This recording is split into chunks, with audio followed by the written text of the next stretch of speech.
Well, got into another mess. Ended up getting a hold of something. This isn't my truck, it's my brother's truck. As if I didn't already have enough on the go, but this one came out for sale and it was too good of an opportunity to pass up on. You don't see many of these. You certainly can't find a video of one on YouTube that'll show you anything in detail about what this truck is.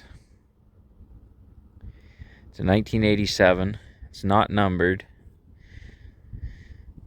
4 1/4 cat, 15 overdrive, 390 rears. But of course, the real feature is the stand-up sleeper. Matching numbers on the frame, cab, and bunk. Less than 1,000,000 miles. It sat for a very long time. It's gotten a little bit gross from sitting in the trees. It's hard to call it a barn find because it wasn't inside, but it wasn't really abandoned. It's got a fresh oil change in it, but it hasn't been plated since '98.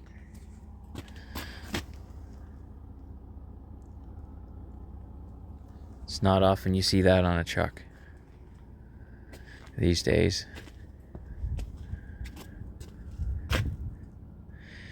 The good, bad, and the ugly is the frame is basically shot.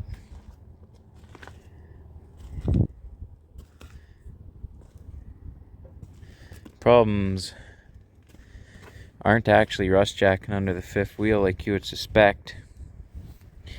It's these little protectors.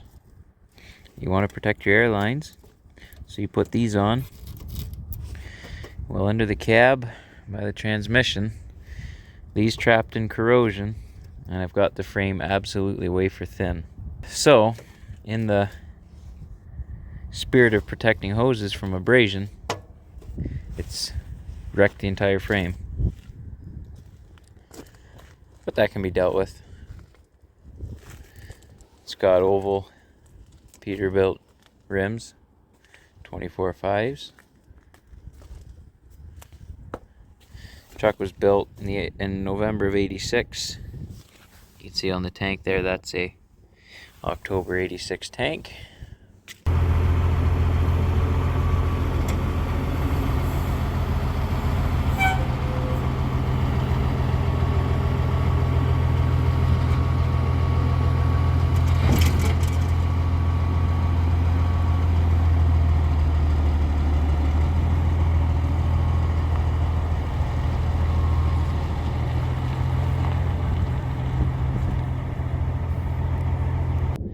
The passenger side of the bunk. Now, nobody bothered telling me that that door's in the wrong spot. It's not. That's how they are. Both doors at the back. If you see it at the front, someone's been messing around. Another interesting thing to note, has the square headlights, square turn signals, and it does not have the marker light that you would expect right there. That is something that is completely factory that they were playing around with. Still has the aluminum visor, square horns and clearance lights. If you want to see a little bit of evidence about how low mileage it is, those tanks haven't been cut. That's just how little wind rash there is on the stainless. I will do another video of the interior and show you what a 63 stand-up on a 359 looked like from factory. You can't even find a picture of that on the internet, of what that looks like inside there. Unless one's for sale, which is, I've seen 3 for sale in the amount of time that I've been looking at old trucks. But you certainly won't find a video of one or the inside of that sleeper.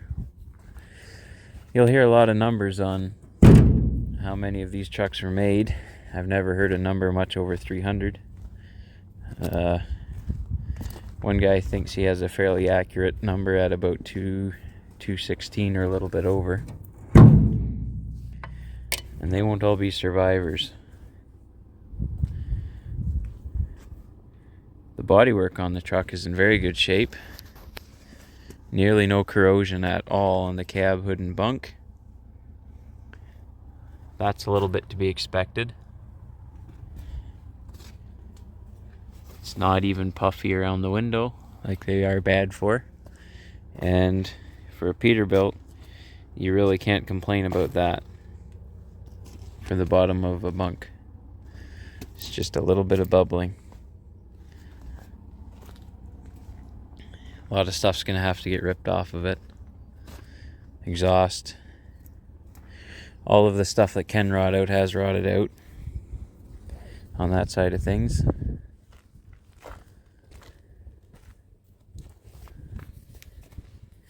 But it's definitely a good candidate for getting cleaned up. It's not going to get anything wild done to it. It's just going to be brought back to what it used to be. Here we'll have a look at the motor. It does have the air assist for the hood. The ram on this side is missing.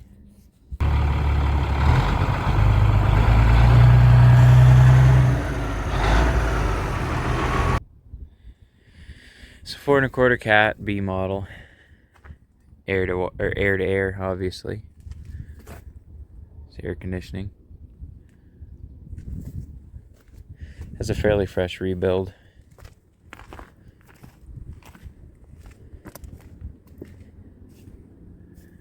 Here you can see the ram for that air assist hood. It's been disconnected for now.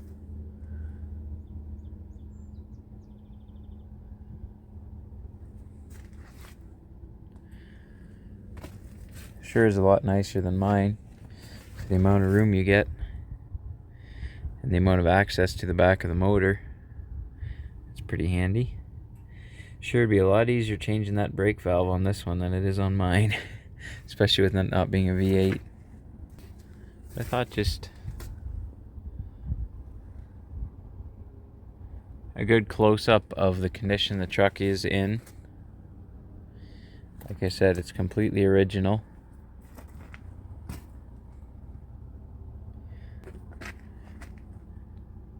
It's got Emerald paint, which should polish up really nice.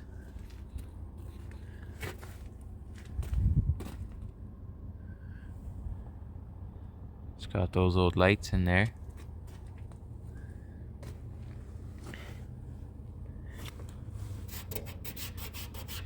You might not be able to see on the video, but that tank is also an October 86 tank, which is a good sign looking at a truck matching dates on the tanks. It's never been whacked and needed a new tank. You know, for me personally, my dream is this truck. Long hood, cat, stand-up sleeper. One of the rare Pete's you could ever get your hands on.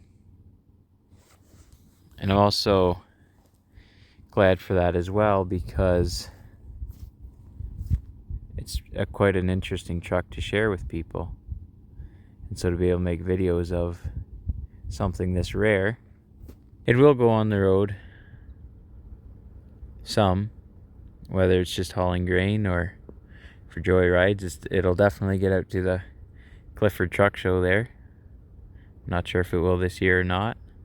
Depends on what it takes to get a safety and how soon we get the frame fixed on it. And from there, it's a lot of tinkering, but there's no plan to repaint or repanel, reskin anything. The bodywork on it's in too good of condition, and it's got a really good patina on the paint. And so a good buffing and a good polish, some tires, fix up the frame. I think she'll be pretty nice. So I'll do an interior video next. I'll probably upload that next week. In the meantime, thanks for watching.